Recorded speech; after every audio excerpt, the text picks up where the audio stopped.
Hey, this is Doug, and me and my brother Steve are going to talk about Avengers Endgame. And there's really no way to talk about this film without spoilers.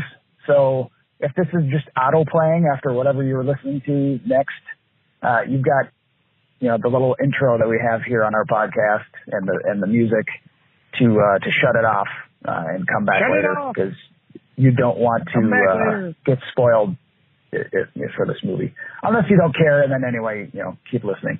But all right, let's start recording. This call is now being recorded. We're on express elevator to hell, going down. 2, 1, mark.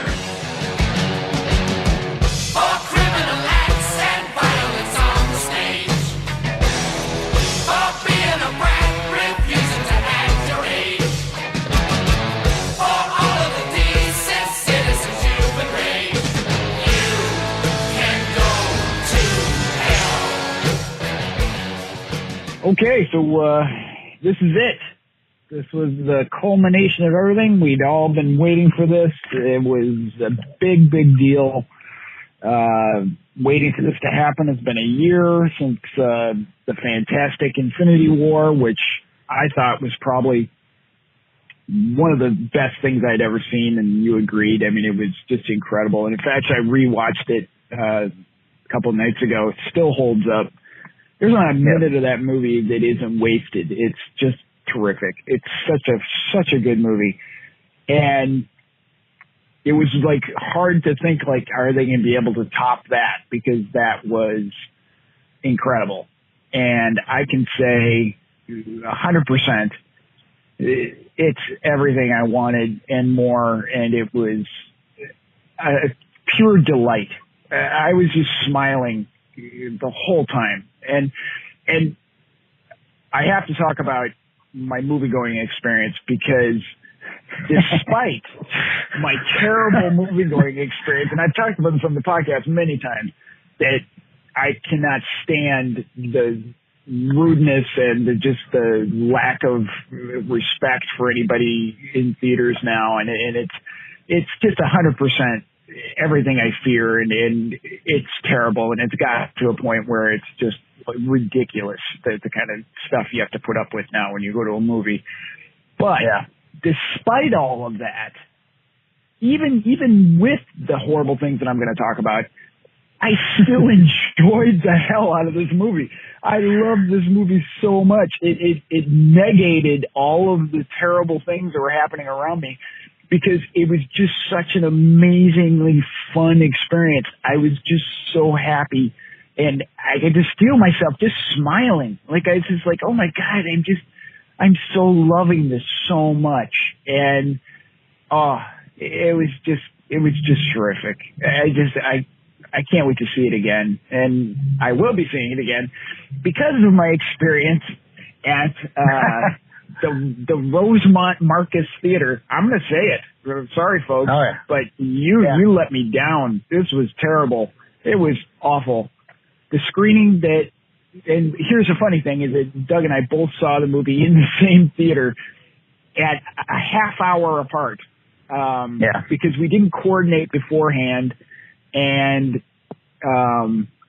because of work things and everything, and we didn't know what our schedules were going to be like and all that kind of stuff. But even despite not coordinating, we went to the same theater at nearly the same time.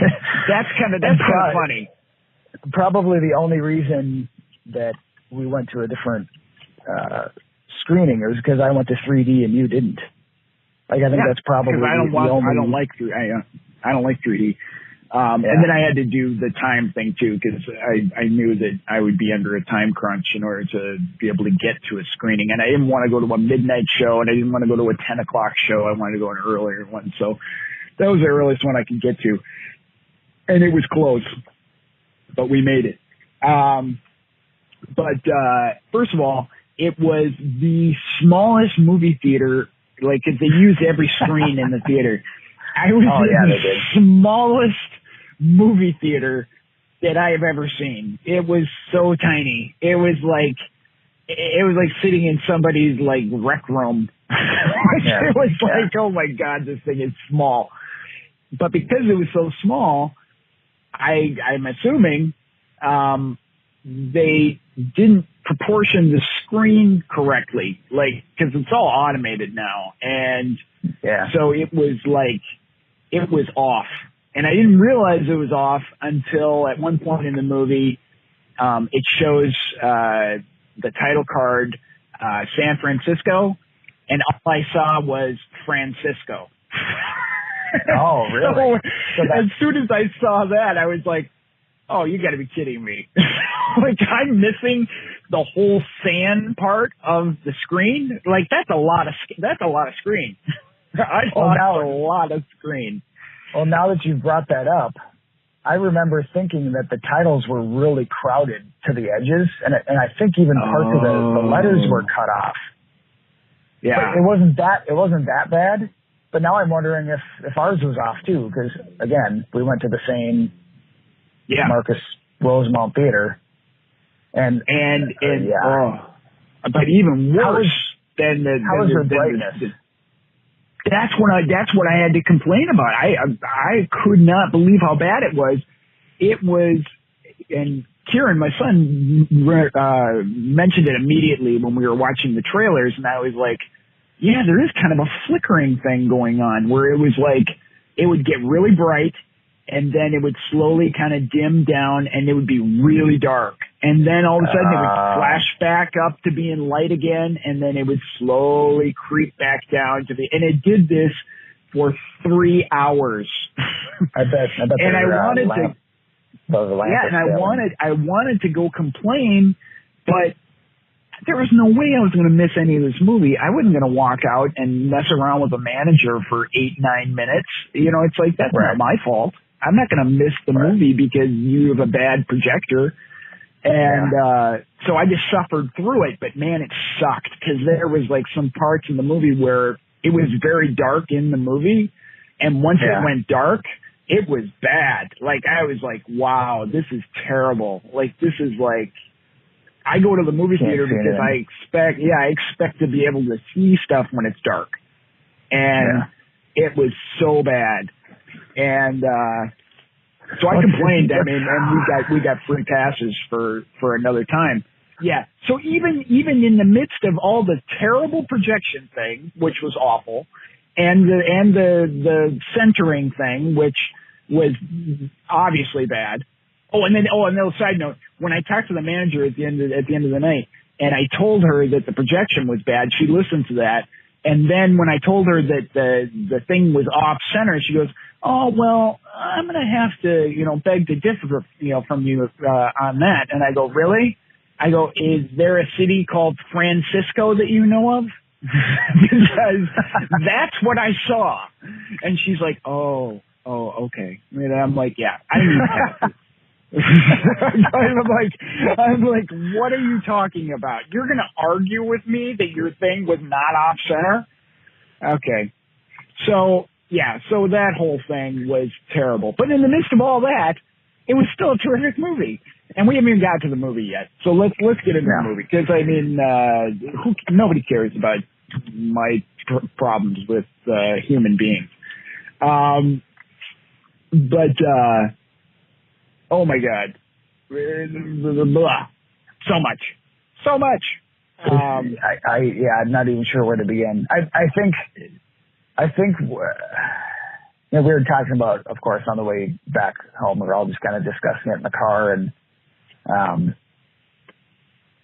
when they go to Thanos' garden, and they immediately chop off his arm, and then Thor beheads him.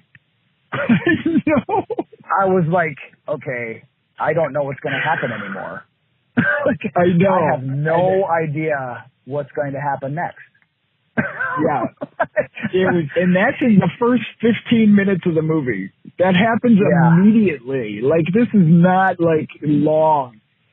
So you obviously know that that's not the end. But the Russos do this great thing where it goes completely to black, And it's almost like the movie's over. Like you're like, oh my God, they're making it seem like this is the end of the movie. Like it's done. Like they do a hero shot of Thor walking away and standing in the doorway after he chopped his head off, and that's it.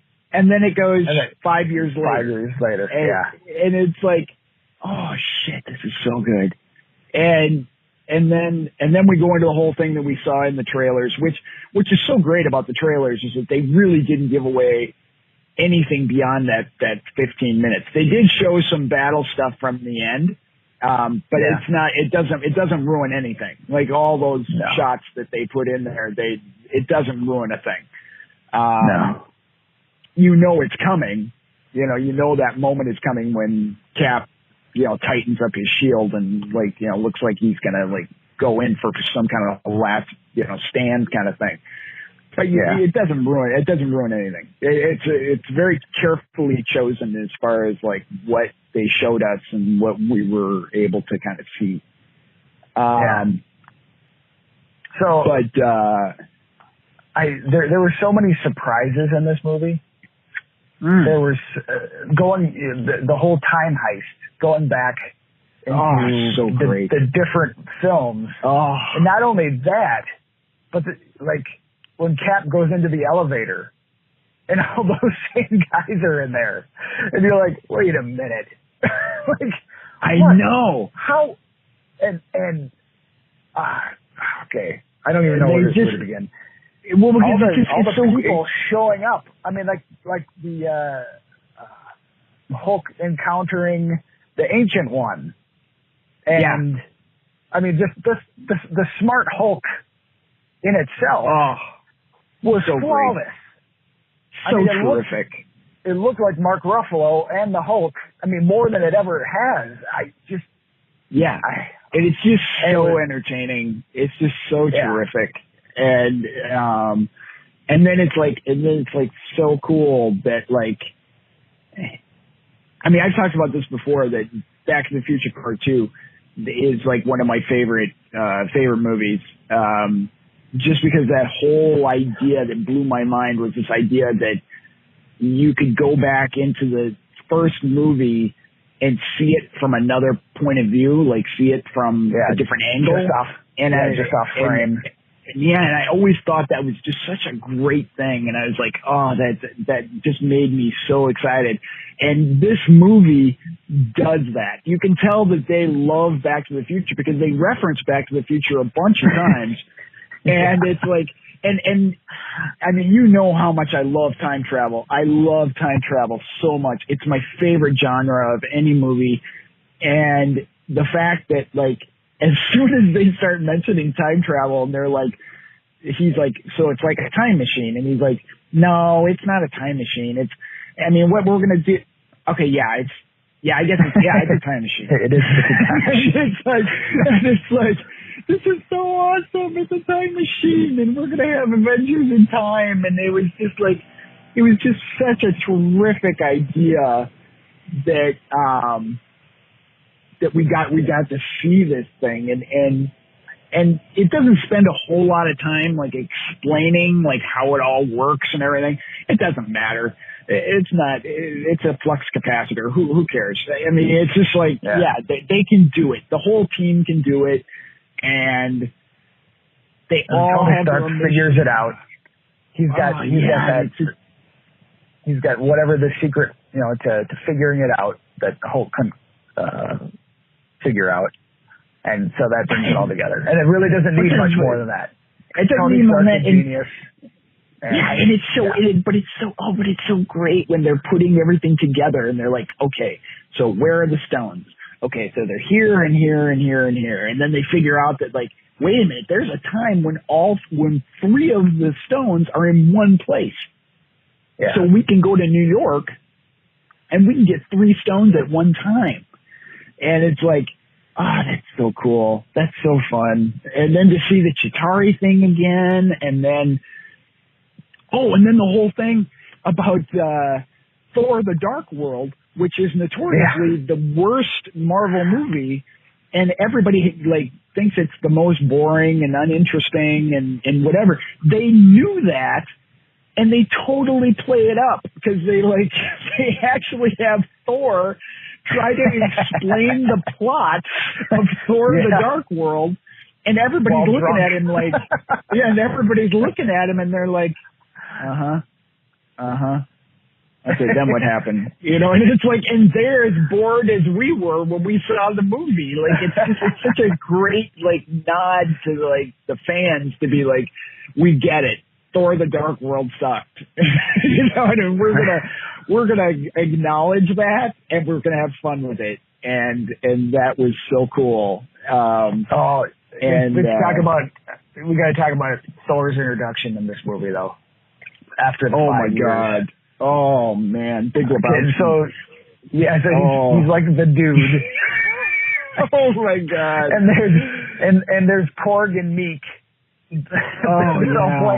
They're playing Fortnite, and Korg is like, just in his typical Korg fashion, you know, that kid's on again who called me a dickhole. Thor shoots the kid out. You're crying now. He's back on the TV. He's back on the TV again.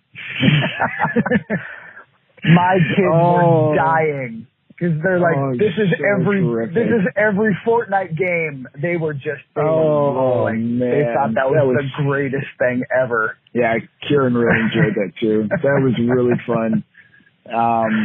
And then just that whole sequence is terrific. This whole like new Asgard where like it looks like a tourist place, like where you would go to like go to Amity Island or something, you know, and like, you know, go to shops and restaurants and stuff. I mean, it's just, that's brilliant. It's so great, you know, because like, you know, what's going to happen to the Asgardians? Oh, they're going to open up a tourist place where they live, but like the Amish, you know, people can come and like buy like butter and stuff. I mean, that's incredible.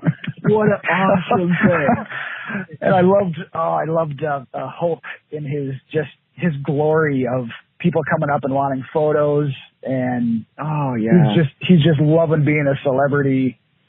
Yeah. And then the whole thing with Ant-Man. Oh yeah, that's so I don't great. want a picture. Just take the damn phone. Just take your phone. Ant-Man? You want a picture with Ant-Man? No? All right.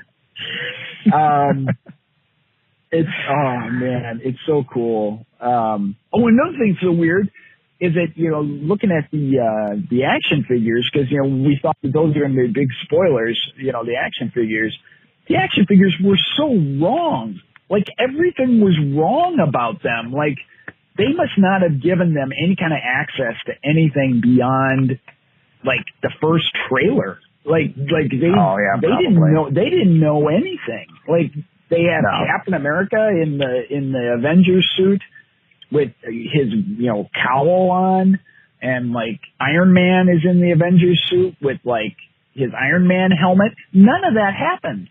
Like, none of that. Like, they've all got full on suits. Like, they've got the full on. They all look exactly the same. They're all wearing helmets that match. You know, it's they look like the Ant-Man. They all look like Ant-Man, essentially. That's exactly what they look like, And everybody's wearing the same thing, and there's nobody's wearing like a different helmet or anything. Like, everybody's wearing the same thing, and then they just take them off when they get to where they're going. You know, and they've got all their stuff underneath. Oh, yeah, the suits just disappeared, and then the Cap versus Cap. Oh, that was great. Oh, my God, that was good. That was so good. I was really surprised how much time they gave to Nebula. She was a big part of this. Big part. She was a huge part of the story, which surprises me because she's always, I don't know, just kind of a. Kieran had a big problem with the sharing of the networks thing. He didn't like that. He thought that was dumb. I mean, I think it makes sense though. I mean, if she's got sort of this consciousness, this Wi-Fi consciousness. If there's two of her in that time, then all of a sudden they're trying to sync. Like, you know, it's like when you've got your phone hooked up to two computers. That's true. And then you go to somebody's acting weird. You're like, my phone's freaking out because I'm, synced up to two things and now it doesn't know what to do. I've had that happen. Yeah. And how your phone shorten out. Yeah, and your phone saves settings, and so like if you go to a place that you've been before, it automatically links back up with that network. Like it remembers the password and it remembers everything. So all of a sudden, you've got Wi-Fi. You're on somebody's Wi-Fi network that you were on like a year ago. Before. Yeah. So it just automatically reconnects. So I guess that does make sense in a like techie kind of way, I guess. But anyway, Kira didn't like it. He thought that was dumb. But that was his only complaint. Like that was his only thing. And I'm like, yeah, okay, I can see your point. But it didn't bother me. It just upset me that Thanos found out everything. Like that was supposed to be terrible. So upsetting. Okay, I want to talk about. I want to talk about the stuff I didn't like before we get into the stuff we do like, because I don't want to make it sound like I'm negative on the movie. So I want to get that. Oh yeah, I want to hear. Yeah, I want to hear what you don't like. That'd be awesome. Okay, so and of course, some of this is just my own fault for like being such a nerd my entire life. Yeah, and having read the Infinity Gauntlet series, and I was really expecting something just absolutely crazy bonkers to happen at some point. Yeah, me too. Yeah, me too. Like Nebula, getting the gauntlet, like what happens in the comics. I thought for sure that was going to happen. I thought when the evil one came back, like, oh, here we go. She's going to grab the gauntlet. She's going to take it. And she's going to screw everything up. And, because she's the one, she's developed as a character to being more rational and balanced, and she's gotten some mental health support. But the old one is still just, crazy. Bonkers.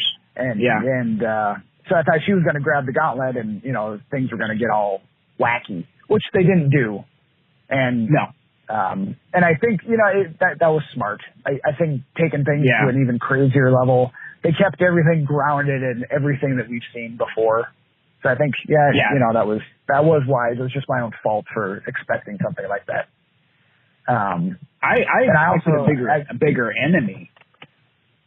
Oh, okay. I was kind of thinking that might happen, but yeah. Yeah.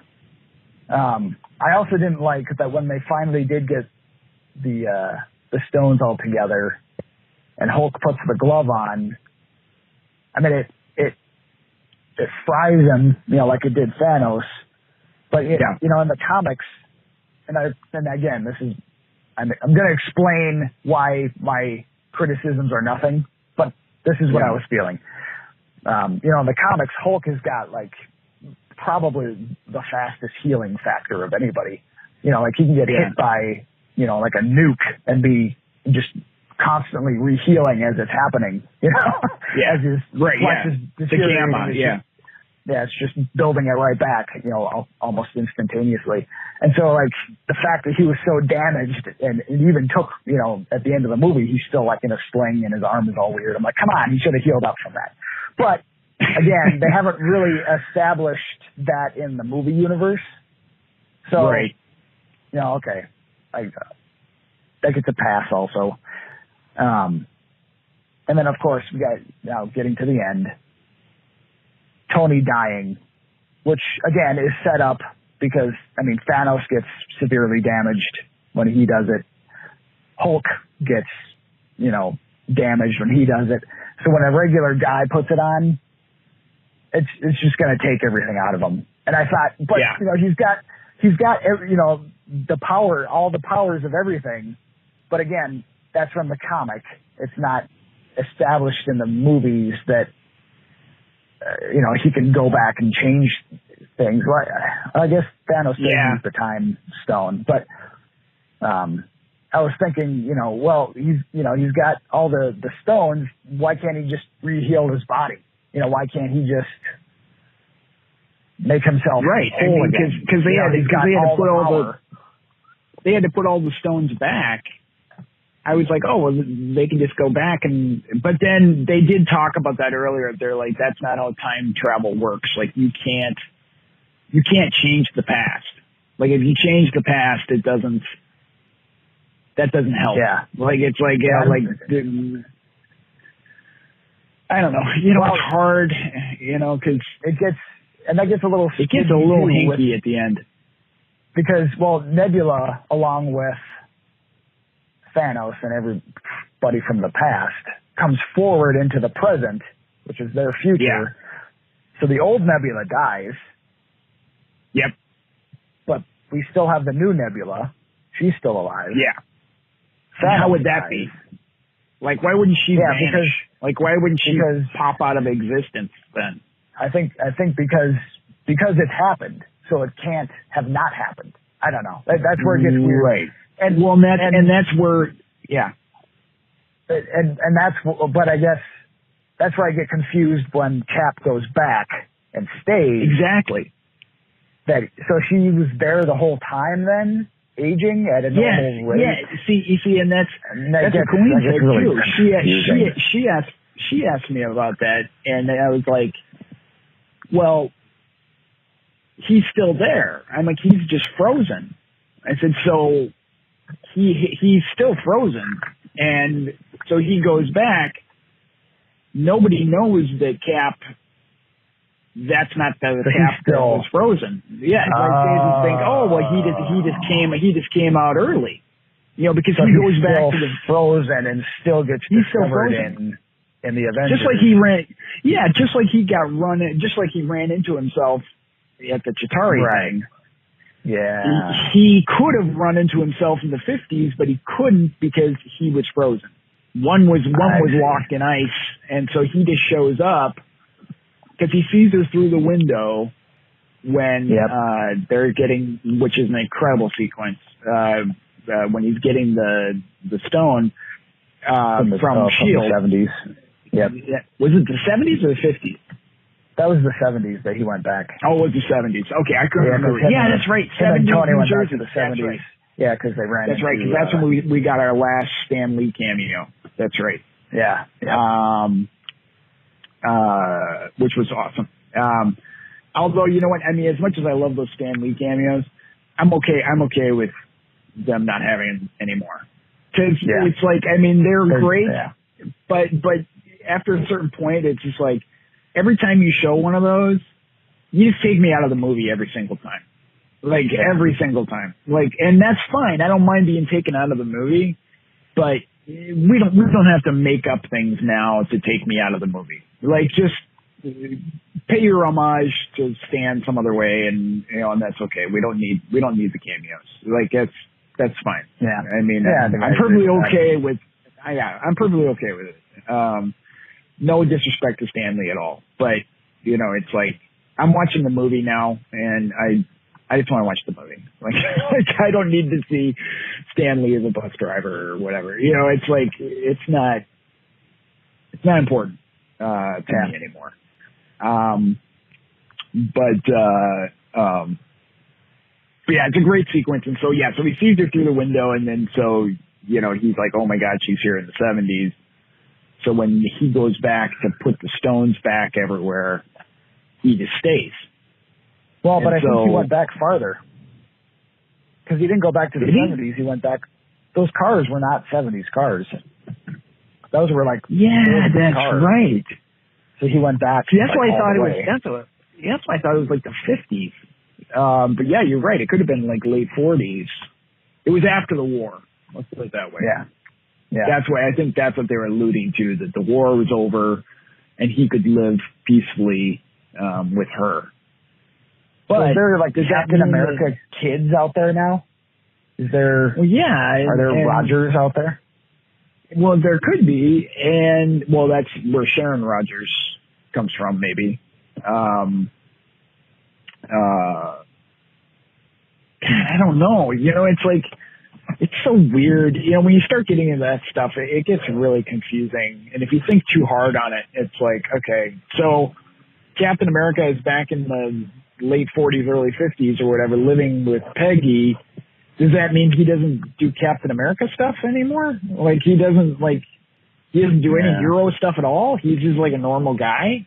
And he's just hanging out and he's going to work, and would he be happy doing that? Like, is that it? I don't know. Like, that's, I mean, I guess. Does the whole Agent Carter series still happen? Right. Yeah, because then there's no reason for that to happen. I know they probably don't. Because then they don't care, but they do because they even had Jarvis in this.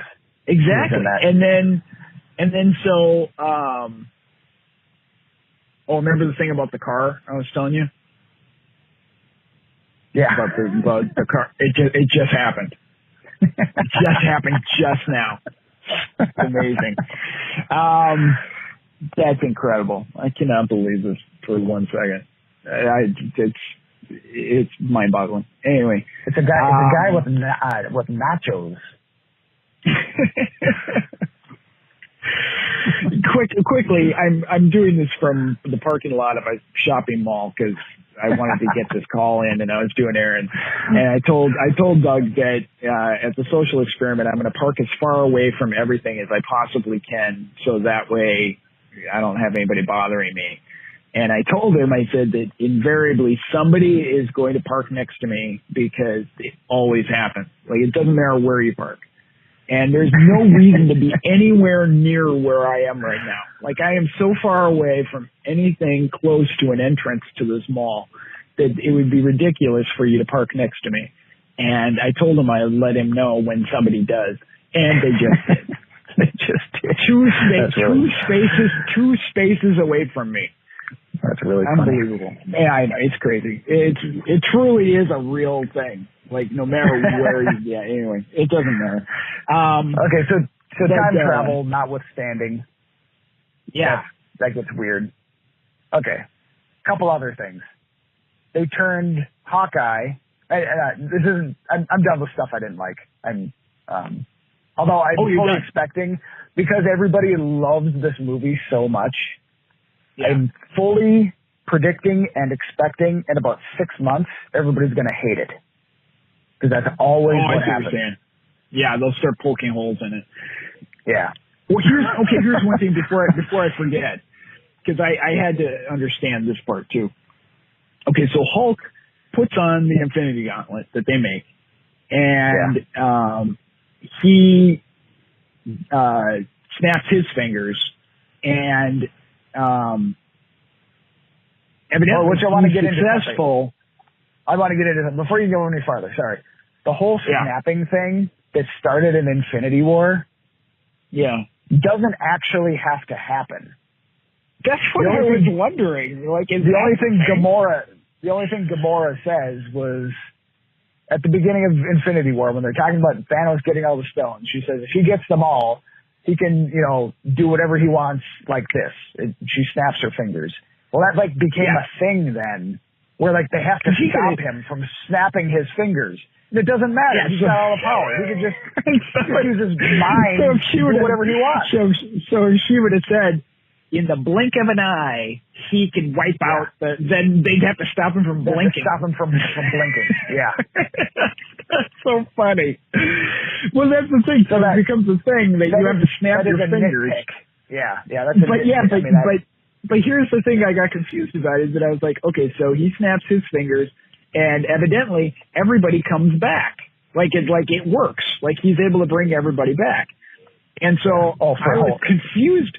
And I was confused about that because I'm like, well, why would that automatically bring everybody back? And Kieran said, well, because that's what he wished for.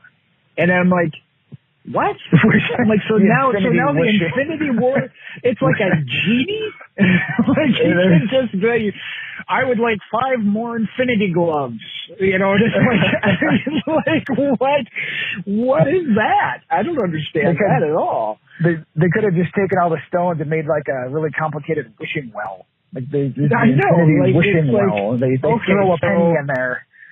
Okay, so then when Tony snaps his fingers, he wishes that Thanos and all of his army would disintegrate like everyone else did. before. No, I think it's a symbolic device. Of them using their using their mental capacity or prowess or whatever to make something happen. And in the movie, it becomes a thing where it's the snapping of the fingers, which, sure, that's fine, whatever. Okay.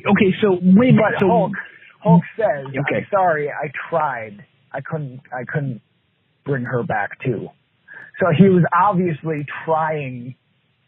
There's some sort of mental battle happening where he was trying to, think of all the things that, because we don't know what's going on in their head. We're not shown that what's happening, which I think they kind of do in the comics. They kind of show that where it's like there's sort of a mindscape happening, which they kind of did that with in Infinity War when Thanos is talking to young Gamora. It's kind of that's right. Yeah, he's in like a mental plane, which they could have shown a little bit more of.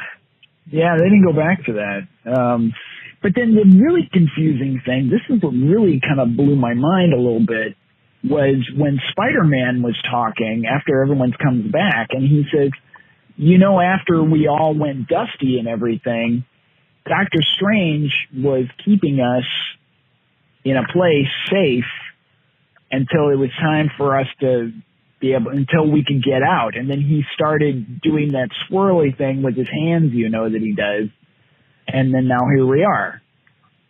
That made me believe that when everyone got dusted, they went to some other dimension and they were all together all that time. I think it was just confused. I think it was just they all came back.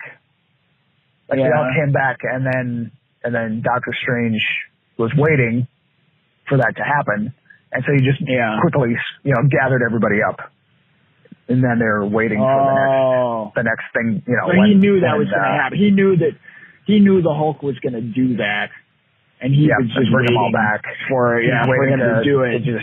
To gather everyone up and then send them back because he had seen all the different futures. And it took him a little bit of time to get his magic up to speed where he could open up all those portals. Well, I think he was just waiting for the right time, because that's what everything has been about, timing. When things happen at what, there's a specific order of things that had to happen, and the fact of him giving the stone to Thanos was a tip off to the Ancient One that she needed to do that as well. Right. So that was, everything had its little purpose and its time. Right. And if Ant-Man had not been in the quantum realm at the time that he was, he could have been dusted too. But he was sort of safe in there. Yeah, like in between dimensions. He was sort of because he was instrumental. Because he was instrumental on telling everybody, if he would have gotten dusted, then they would have never found out about the quantum realm. They never would have been able to do the time travel stuff. So he was super important to that happening. It's just so much. It's just so much. And now the thing that made me audibly gasp and just kind of like make a noise in the theater that was just involuntary was when the hammer comes flying and Cap kills him. That gave me like a little bit of like some sort of involuntary noise came out of my body. And then when he starts using the shield and the hammer at the same time to fight Thanos and lightning is flying everywhere, I could not help but go, like I was trying to control myself, but it's still, I had to be like, that was quite a moment. That was quite a moment. I was giddy with happiness. And then when they're all looking up in the sky and Captain Marvel comes through and just decimates Thanos' ship, like completely destroys it. And Thanos, the look at Thanos' face when he sees his ship just get torn to pieces, he's just like, what the F is going on? Like, he's like, I have never possibly thought this could happen. It's so great. I mean, because it's so satisfying. Yeah. And I love when he just sits down. Yeah. when he realizes, he's like, okay,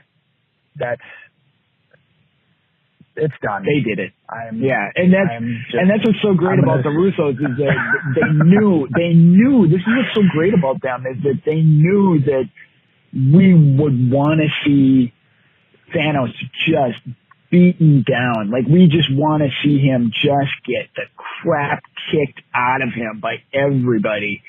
And to do that fake out at the beginning where, you know, he gets beheaded, which is like completely like like it doesn't make you feel good. Like, it doesn't make you feel happy that he did it. Yeah. Like, you're just like, oh, well, that's done. You know, it's like, but then they're like, oh, don't worry. We're going to give you what you want, which is like Thanos just demoralized. Like, we're going to beat the crap out of him.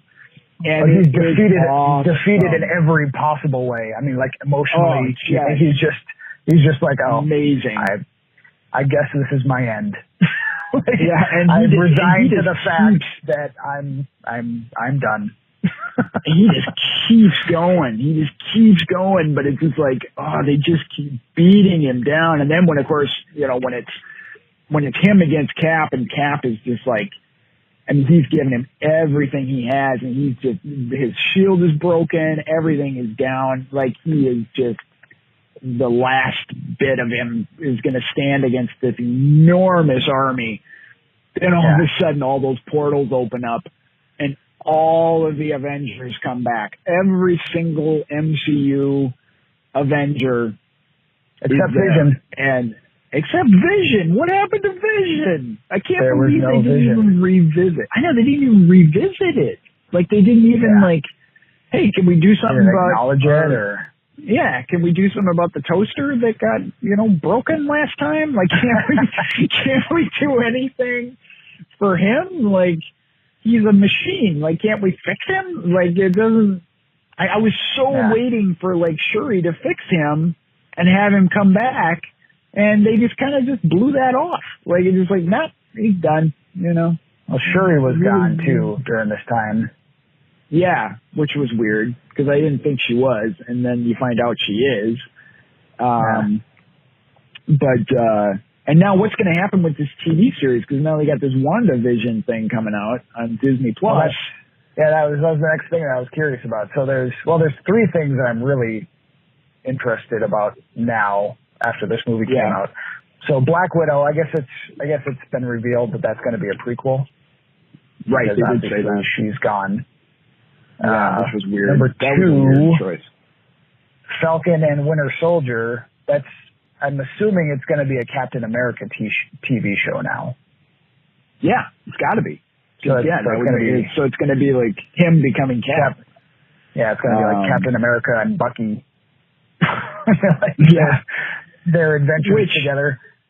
Which, will that be like weird because like Winter Soldier, you know, kind of wanted to be Captain America too. So it's like, is that going to be a competition? You know, kind of like, oh yeah, you're doing great.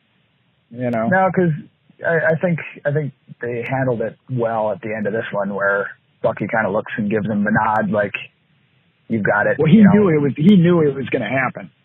Like, I mean, like, it only happened in a matter of, you know, minutes, you know, for us. Yeah.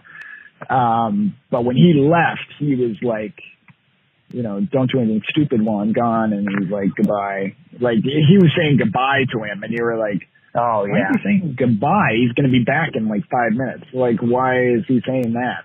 Oh, yeah. No, So he already told him. He's like, this is what I'm going to do. I'm going to stay back there.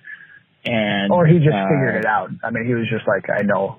We're good friends. You know, we're good enough friends that you don't even have to say it. I know what's going to happen. That's what I got out of it. Was that? Yeah, I thought that he kind of planned it, and then he told him that he was going to turn over the shield to Sam. Like, I mean, like, I thought that he just kind of gave him the whole thing and just like, yeah, this is what's going to happen. Maybe they had a conversation about it. And yeah, who knows? But yeah, so that series is going to be, you're probably right. That's what that's going to be about. And then the third one is Loki. Oh yeah, so Loki is now back, presumably. Oh. Because he disappears back in 1996 or that's right. In 2000 whatever, 2010. I didn't even think of that. Loki disappears. So now he can be in the show. Yeah. So now he's got the space stone, and so we don't know where he's at. He's gone. Yeah. One Loki is loose. There's a Loki loose somewhere. There's a Loki loose. That's right. Because I didn't understand what happened. Like all of a sudden he grabbed the cube and disappeared, and I was like, what the heck? And now I think about it, that's what happened to the Red Skull too. Yeah. Like he grabbed the stone and he disappeared. Yeah, but he didn't disappear with the cube. He just disappeared into the cube. So that was a little different. I don't know. Like shooting up into space or something. But I think Loki has a greater understanding of how all those things work. So I think he used it. Oh, and that was another thing I just remembered is that Hawkeye became Ronin because his family got killed. Oh yeah, so and he's Ronin for like 5 minutes. Yeah, I mean I know he's Ronin, but he's essentially the Punisher is what he becomes. Yeah, well that was during that time in the comics when they wanted everyone to be Wolverine. So it's like everybody likes Wolverine, so let's figure out a way to make everybody Wolverine somehow. And so like nobody really cares about Hawkeye. So let's have Hawkeye like leave, his persona behind and then become this guy, this assassin guy. And so they tried that for a while. But they did it for like 5 minutes in this movie, and then he was back to being Hawkeye again. And you don't even really get to see his full costume. It's all like in the dark. No, it was really a bad shot. Well, of course, it was really dark for me. I couldn't see anything. They don't really show much. I mean, it's a cool costume. No. You don't even really get to see it. Not really. There was another thing I was going to say. When they were on Vormir, when he's like, you have to give up something that you love, so then they're like choosing who's gonna sacrifice themselves so they can get that stone. I was sure what was going to happen is they were going to push the Red Skull off that cliff. I was so ready for it. I was like, they both look at each other and they shove them off. Yeah, that's what I thought was going to happen. I'm like, they're going to kick Red Skull off that cliff, and then I'm like, oh yeah, but they don't love him. They don't. So I don't know if that would work or not. But I'm like, we don't really know how any of this works. So I'm like, why not just kick him off and see what happens? It can't hurt. It's like nobody's gonna care either way. Give it a shot. Why not? During that whole scene, I was wondering, like, is this like a Indiana Jones type of thing, where it's like a leap of faith? Where it's like, what if there's just one of you there? And so, I guess what most people would say, what's the thing you love the most? Well, probably myself. No, I'm serious. I know. I know that sounds stupid, but I'm like, what if you just jumped off that thing? Would you just come back with the stone? Or what if anybody tried that? What if you really loved it? Yeah, but what if you like really loved a keychain? It's like you just throw that off there. It's like the stone thing is like, well, yeah. I mean, technically, I guess that's that's fair. I mean, he really loves that keychain. I mean, so I guess, okay, you get the stone. I don't know. I mean, I wouldn't. I hope you'd love something more than that. But I mean, I guess. Sure, why not? All this is bonkers anyway. I don't know how this works either. This is weird. I'm in a lake and people jump off a cliff. I don't know. Why not? Anything's up for grabs at this point. I guess. But I was thinking the same. I mean, like we all have a self-preservation because we want ourselves to live and continue. So why wouldn't that be the ultimate sacrifice? I guess so. Yeah. I mean, I guess I'm going to die to get this thing. I guess that's capital. There's no rules. Like, what if they both? No what if they both fell? And that's what I thought. What if both of them jumped in? Come they get back 2 stones? With the stone? No, they get 2. They end up getting. They get two of them, just for a spare. Do I take 1 stone or all stones or what? Oh, I love that line. That's a terrific line. Nobody said anything about 3 stones. Oh, that's wrong stone.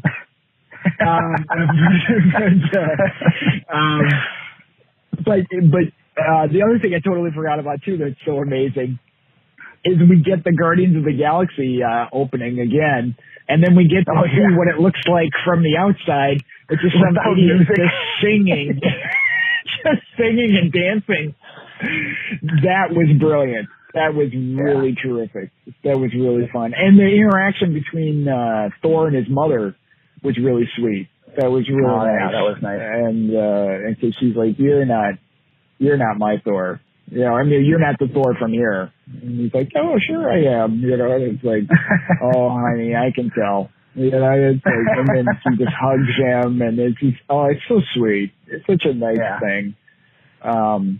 Everybody does such a great job. And they set that up to do, or so now Thor is going off with the Guardians. Oh my gosh, how great is that? So Guardians of the Galaxy Volume 3 is most likely going to have Thor in it. That is so fun. Oh my God, the interaction between him and Pratt is great. And I mean, Hemsworth has shown like how he is really good at doing comedy, and his timing is really, really good. And so to see a whole movie with those two, oh my God, it is going to be so awesome because it'll be so funny. And of course, I mean, Rocket was center stage in this one. Which the line that Tony Stark has, where he's like, "Oh my God! Just until a moment ago, I thought you were a Build-A-Bear." That was amazing. And everybody was laughing, so I didn't even hear what the response was from Rocket. He said, I know, me too. Everyone laughed so hard, but the same thing. I couldn't hear what the next line was. Yeah, I didn't hear it. So I'd like to actually see the movie again so I could hear some of these lines, because people were laughing really hard at a lot of things. Yeah, man, what a delight. Just, I mean, everything. From people I've talked to in real life, people were very, moved with, like Zoe said, she cried at the funeral for Tony. And, I wasn't really moved to tears in this film. No, me either. I think I was more moved by the mother stuff than the Tony stuff, actually. But I was kind of numb at the end of the movie. Like, that was just a lot to take in. And when I was thinking about it today, it kind of hit me a little bit harder. And I think one of the things actually that hit me pretty much the hardest, I don't know about that, but when Tony is dying, it's not a melodramatic, over-the-top death scene. It is 100% real. Yeah. And I don't want to be morbid, but as somebody who's been present for people dying, it was just a slow fade as he's kind of incomprehensible and just kind of goes away. And that actually hit me really hard today. Like, how good of a job Robert Downey Jr. did. Yeah. Just being so subtle and devastatingly realistic. Yeah. Where that kind of just today as I was thinking about it, I was like, oh, man, that was actually really effective. That was really effective. Yeah, because he just looks like really just like stunned. Like just like he doesn't know the amount of damage that he's taken. Like he has like no idea. I mean, he knew what he was doing, that it was going to do that, but it's not like this big, like, whiny, you know, the whole, like, you know, it's getting one last thing to, I just have one last thing to say or whatever. And they leave that for the hologram that he recorded before they all went off on their missions. That, you know, he was like, yeah, if you're, you know, I'm assuming that I'm dead if you're listening to this. And he's like, I'm sure it's going to be, and he's like, yeah, but I'm sure it's going to be fine. He's like, what am I saying? Yeah. Everything's going to be fine. We're going to get through this. And that whole interaction with him and his dad. I mean, John Slattery does a really great job. And that's a really terrific interaction. And then to see Michael Douglas looking like the streets of San Francisco when they do the de-aging thing and they have his hair and everything. It's like, oh man, they're so good at this now. Like it's like that visual effect is so good now. It's just really fun to see people when they get young like that. Oh, and Robert Redford's in it too. It's I know. Up again. He's got a whole scene. Yeah. It's crazy, like how many people they bring back. And they brought back the what was his name? Oh my gosh, Jasper Sitwell. And they brought back Frank Grillo and as Rumlow and Natalie Portman even shows up, which I thought that she didn't have anything to do with it. Sure, was that really her? Like was that a scene? Was that a scene? Because Rocket doesn't interact with her whatsoever. She just gets up out of the bed. That could have been. Oh, that's true. Some extra footage, because I was wondering, like, why didn't Rocket just grab it right then? Or maybe he had. Yeah. Maybe while she was sleeping, he had grabbed it. I don't know. But there were. He went running after her. Anybody. Yeah, he went. Remember, she gets up and then he runs after her with the fork thing in his hand, and he's like, "All right, here we go." I think that was just some other footage. It's like, here's Natalie Portman, but she won't be saying anything or doing anything. Yeah, and she never said because she never said a word. You're right. But neither did Marissa Tomei, and she's at the funeral, and like she didn't say anything. She's just standing there with Peter. The boys pointed out in that funeral, the kid from Iron Man 3 is there too, which I didn't recognize. I was like, oh, who's that kid? That's who that was. I was like, who's this random extra just standing there? I was like, grabbed a random guy? I thought maybe it was like some family member or something that they haven't mentioned. Like you just had some extra people, but that's what I thought. I thought it was one of the boys was like, that's the kid from Iron Man 3. I was like, oh, of course it was. That makes sense. Yeah. Because he kind of looks familiar, but I was like, I don't know who that is. Like, why are they showing him this much? That's what I thought. I'm like, boy, this actor is getting a lot of play here. Like, they're really focusing on this guy. I'm like, he got lucky that day. They just pulled him out of the group. It was like, you're going to be a featured extra. You're going to be like, standing by yourself. We're going to pan the camera past you. Don't fuck it up.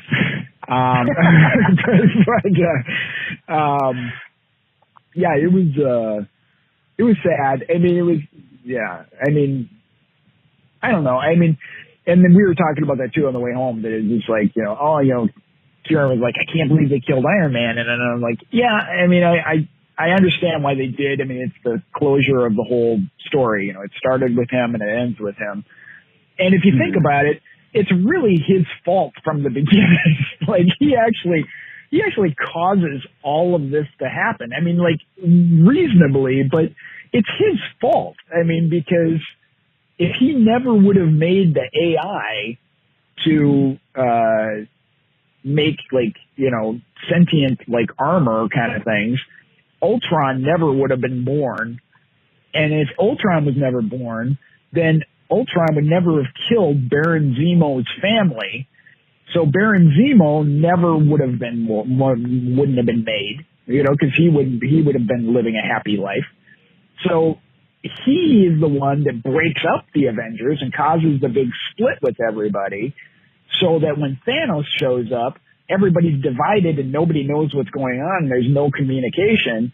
And because of that, you know, they're not able to concentrate their attacks and figure out what to do. And so Thanos wins. So it all goes back to Tony. Like Tony, like kind of started this whole thing in motion and now he ends it. Like, you know, it's like, you know, it's kind of fitting. But then I also said, I'm like, it's the comics. And so the comics, anybody can come back anytime, and it doesn't matter. I mean, they can bring back Tony Stark anytime they want. I mean, like, you know, they really could. You know, I mean, anything can happen, and Iron Man can be back, and you can throw him into a movie again. Yeah, it's like a one shot kind of thing. And I'm sure Robert Downey Jr. would be like, yeah, why not? I'll do a week. And as far as Cap, we can now have stories about what happened to him when he went back to be with Peggy. You know, there can be a whole storyline there of like, you know, maybe he does work for S.H.I.E.L.D., but now he knows the S.H.I.E.L.D. is Hydra. So like, what does he do? You know, it's like, you can find all kinds of things. That moment of him whispering "Hail Hydra," that was just like, oh no. So great. It was great. Yeah. Well, my headphones are gonna die. That's it. I mean, I don't know what else to say. We can probably think of more things and talk about them on the next episode. We talk about it forever. I think we covered it pretty well. Got to see it. Yeah, I mean, definitely. There were so many questions and so many things. But honestly, it's just 3 hours was over in a blink of the eye or a snap of the Couldn't fingers. believe it. I didn't think once, and I didn't have to go to the bathroom. Everybody out there is like worried about going to the bathroom and like, you know, finding the best place to go to the bathroom. There is no good place to go to the bathroom. I'll tell you that right now. No, there's not a minute of this movie that you're going to want to miss. And I looked at the article afterwards and I was like, where are they saying they should go to the bathroom? And they're like, oh, well, you can safely go to the bathroom at this point. All you're going to miss is like some stuff with Ant-Man. And I'm like, that's wonderful stuff. Like, why would you want to miss that? They're like, oh, you can miss, 6 or 7 minutes in here. And I'm like, no, you can't. I don't care who you are. If you're okay with like missing parts of the movie, then don't go to the movie then. Just wait for it to come out on Blu-ray and you can watch it at home and you can pause it. It's like, just stay through the freaking movie. And there was like maybe 5 people. Anything. Yeah, there was like 5 people. No, there was like 5 people in my theater that got up and went to the bathroom the whole time. Yeah. And one guy went like twice. So evidently he has the bladder of like, a peanut. So he had to go a bunch of times. But everybody else, nobody moved. Everybody was there. You can survive it. It's 3 hours. It goes quick. It's terrific. Everything's terrific about it. It's 100% worth it. Well, obviously we just spoiled everything, so it's pointless for me to even say this, but this movie, you should go into it not knowing anything about it at all. And that's what I'm going to tell everybody, like, because I know everyone's going to ask me about it, and I'm just going to be like, you don't want to know anything. Just please, for your sake, just don't read anything. Don't see anything. The unfortunate thing is there's people out there that think it's funny to like post, random things from the movie already. And I know Connor got spoiled with just a short clip that he happened to come across. Yeah, what was that? What was that the clip of? Because I don't know. I asked him as soon as we got to the car, I'm like, okay, what was the clip that you saw? And he goes, okay, it was Smart Hulk wearing an Iron Man Infinity Gauntlet next to a fat Thor. Oh. I was like, if you just saw that out of context, he was just like, what is happening?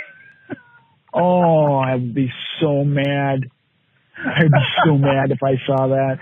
And he's like, honestly, it didn't really make me mad, but just all of those things together, like in one spot, I was like, what? Is this real? Yeah. This is really what's happening. I know. It does happen in the movie. Yeah. And then it's like, but I mean, to see that's a bummer. Because I mean, it really was a big surprise. All those things were big reveals, and that would suck. What an asshole that put that online, man. Unbelievable. Yeah. Kevin Feige said he was so encouraged by everybody that like 97% of the people didn't click on that. Like people were like, no, I'm not going to look at it. So even though this troll put that on there to ruin everything, so many people were like, you know what? We can choose not to look at it. Like you can't, you're not going to just ruin our experience because you put this horrible grainy quality video, which who knows how they even got that. Who knows? But yeah, I mean, not cool. But when Connor shot, I mean, it wasn't labeled a spoiler or anything. It was just like out in the open. So that's why, he was a little upset, but he was shitty. But anyway, we gotta get going. Yeah, we do. We set up a YouTube page, and I'm starting to put stuff up there. So go watch. Nice. And subscribe to it. All y'all out there listening. Cool. So we can do a video podcast at some point. We can. And actually, I've put up one podcast as a test. Of course, I got to take usually I'll put like a song at the end. And when it's on the website, it's okay because nobody cares. But when it's on YouTube, they get really touchy about that stuff, so I'm going to have to take those out. I did a fun little waveform effect that there's actually stuff moving if you listen to them on YouTube now. That'll be fun. And I'm going to put up all the backlog. It's going to take a while because that stuff takes a while. But that's it. We'll be back soon to talk more about nerdy stuff. Yeah, we gotta talk about other stuff. People were happy that we had released podcasts quickly as we did. So they were like, "When are you guys going to do another one?" And I'm like, "Oh, we'll do one soon." So thank you for the support and people wanting to hear more, and that's awesome. We'll do our best. It's busy, but we'll squeeze it in somehow. It's not a big deal. Yes. It's fun. All right. Yeah. We'll see you next time. Okay. We'll see ya. Noobmaster, hey, it's Thor again. You know, the God of Thunder? Listen, buddy, if you don't log off this game immediately, I'm gonna fly over to your house, come down to that basement you're hiding in, rip off your arms, and shove them up your butt!